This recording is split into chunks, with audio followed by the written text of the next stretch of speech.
So with these, you can just take whatever tomatoes you have, sauce, paste, cherry tomatoes, grape tomatoes, whatever.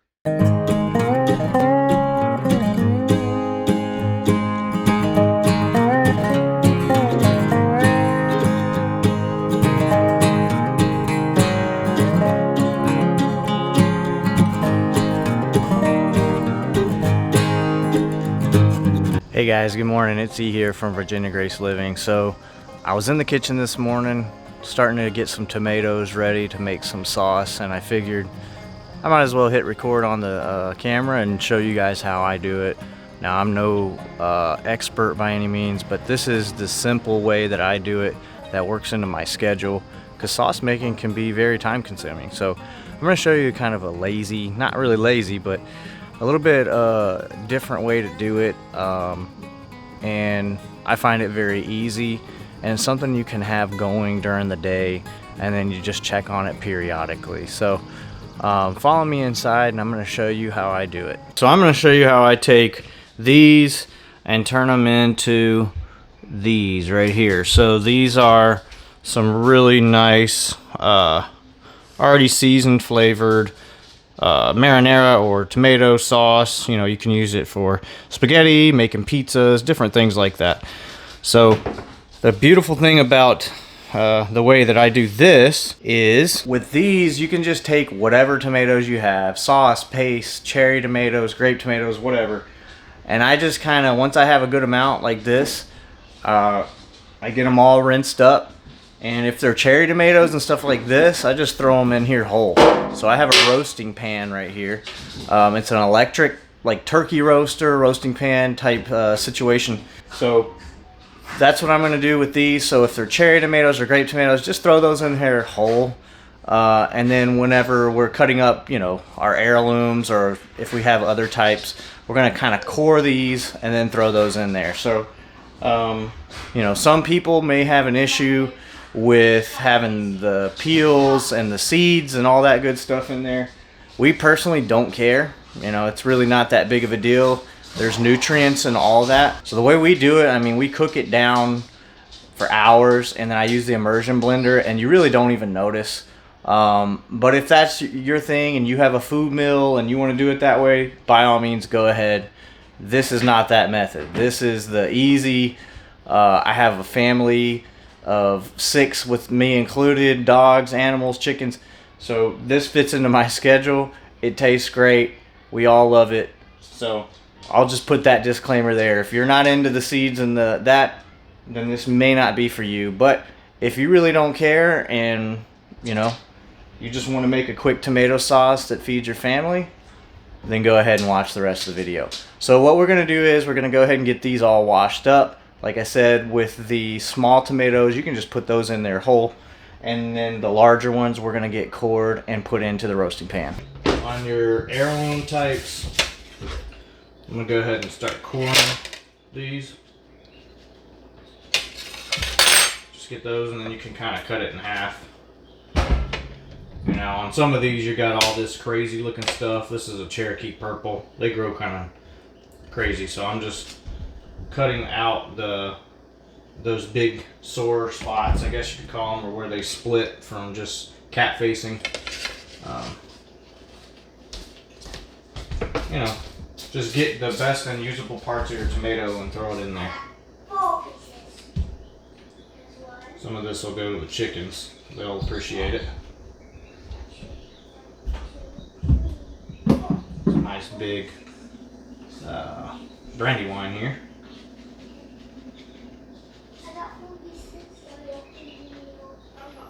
So, I mean, I just take a little bit of everything from the garden and use it for sauce. I know some people grow stuff specifically for sauce, and we do sometimes as well, but we get what we have and just put it all in here.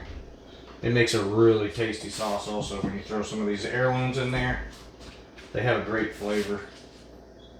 So anyhow, I'm going to go ahead and get all these cut up, and then I'll show you what's next.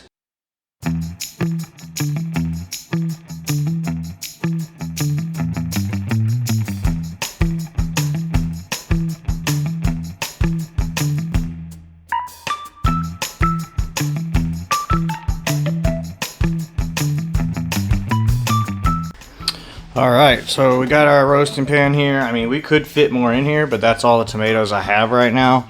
Another thing you can do is if you've been saving tomatoes in the freezer, sometimes if I don't have enough sitting up here in the windowsill, or if I feel like they're gonna go bad, I'll put some in freezer bags and save them up. You can do the same thing here. You can just compile all those in here and do the roasting pan method here. So if these weren't rinsed and they didn't have so much water residue on it, you could add like 2 tablespoons of water to this just so they don't burn, but this has enough water sitting in it. So we're gonna go ahead and get this into the electric roasting pan over here and get it on, and then we're gonna go ahead and let these cook down for a few hours.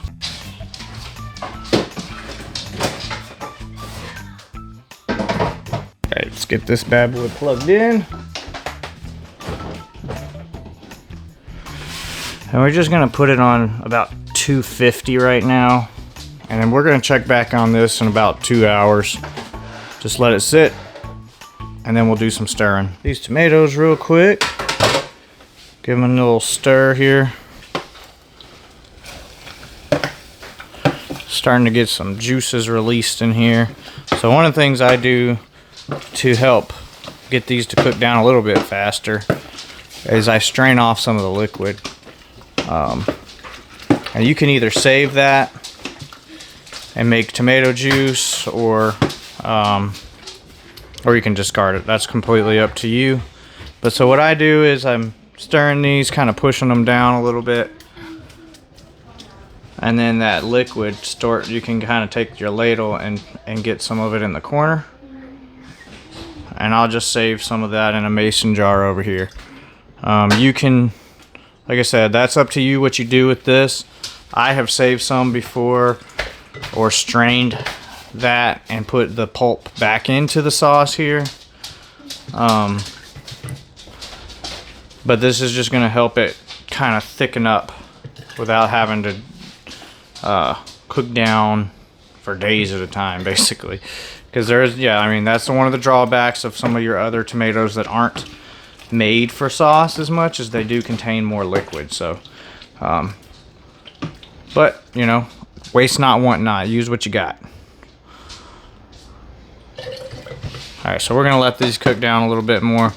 Stirring it just kind of helps get it in town and submerged and help cook down a little bit more.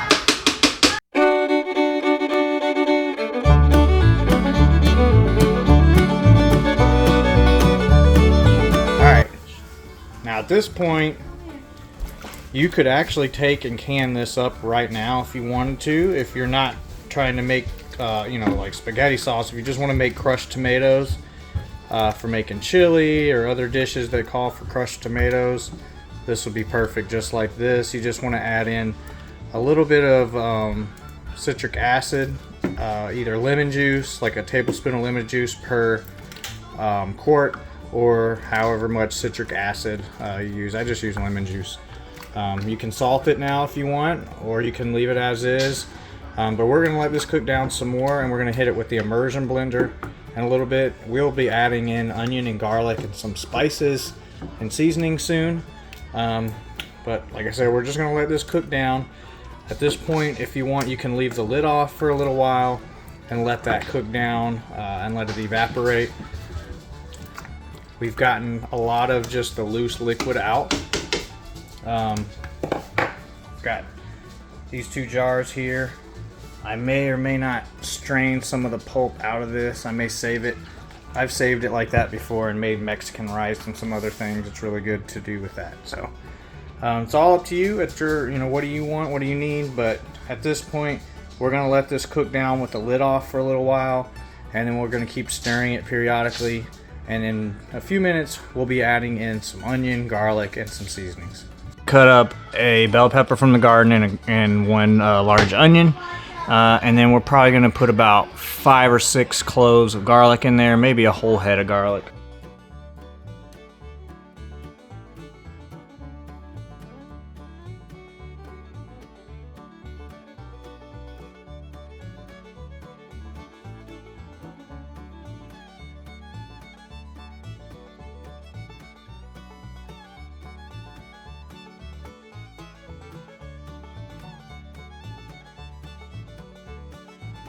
I have a beautiful sauce stirrer here. She's seasoning it up with her secret blend of herbs and spices. You guys can use whatever you decide. Put some basil in there though. Salt, pepper, sugar. Alright, so this has been cooking down for quite some time now. We're going to go ahead and hit it with the immersion blender here. If you don't have one of these, I'll put a link in the description. They're not too expensive, but they're really handy to have.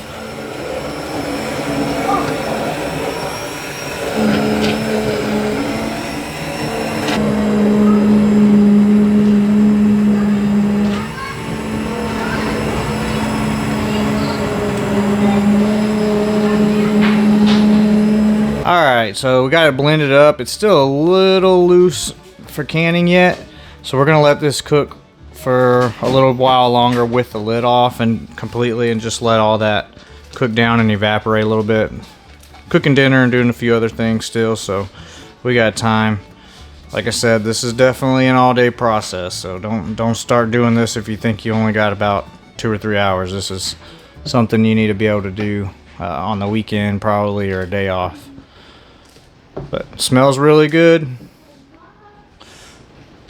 and yeah, makes a good sauce. So I got a couple jars heating up in here.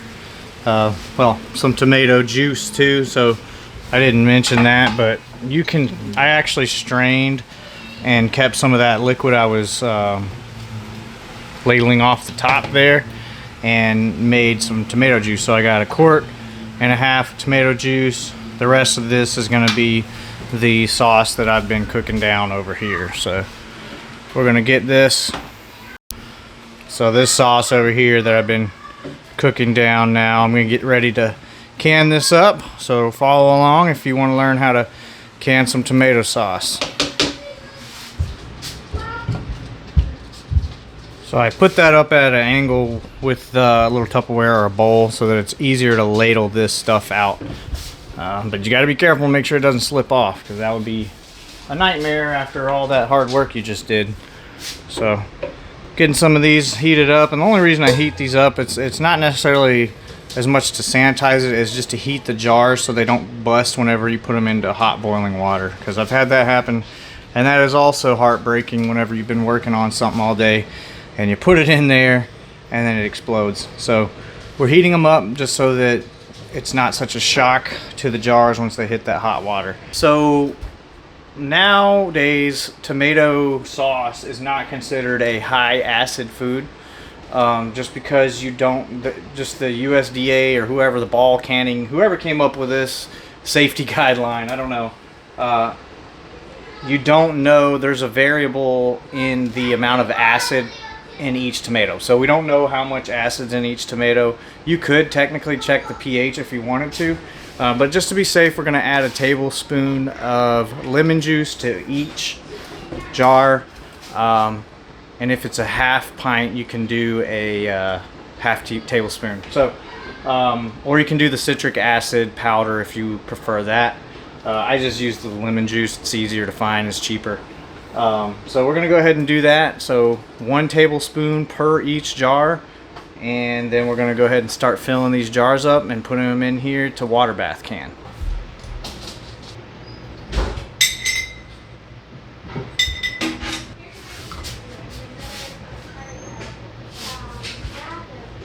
So we're gonna fill these up until about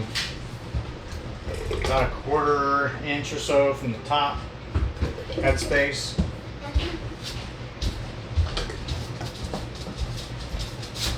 Just see how many jars we get. I'm not really sure. We'll do a 1/2 inch top from the top. All right.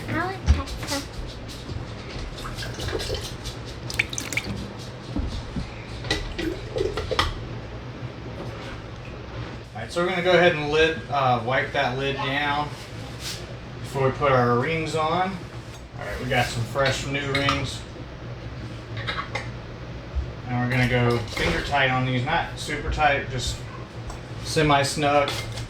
And then at the end, we're going to tighten them down after we pull them out. So these two are ready. I'm going to go ahead and put these in, and we'll fill out some more jars. Alrighty, so we got them all in here. We're about to hit that roll and boil soon. Once it hits that roll and boil, we're gonna put the lid on and we're gonna start our 15-minute timer to water bath can these.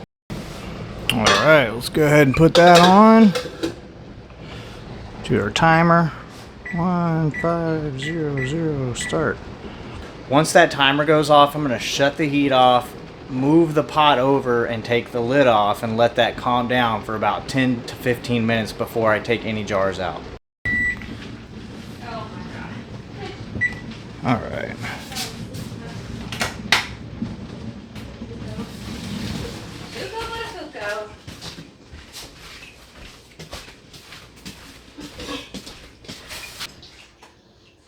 When you put these on the counter, you want to make sure you have a towel or something there so that it doesn't make hot contact with a cold counter. That can also bust your jars. So.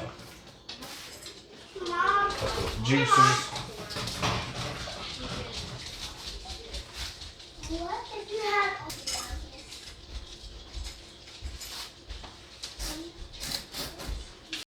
Alright guys, and that's about it. You can already start hearing some of those lids pinging.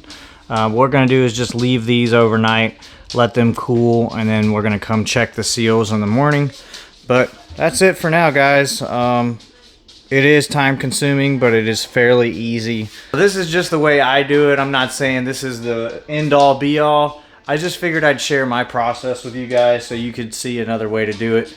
By all means, leave a comment if you have anything, questions or anything like that. If you don't have a roasting pan and you have a crock pot, that works as well. You just won't be able to make as many jars of sauce or as much sauce at a time. But that may work for you if you don't have as many plants or whatever, and you just need to make a little bit of sauce at a time. So again, guys, this is, you know, fairly simple process. If you have any questions, go ahead and leave it in the comment section. And I really appreciate you guys watching, and God bless.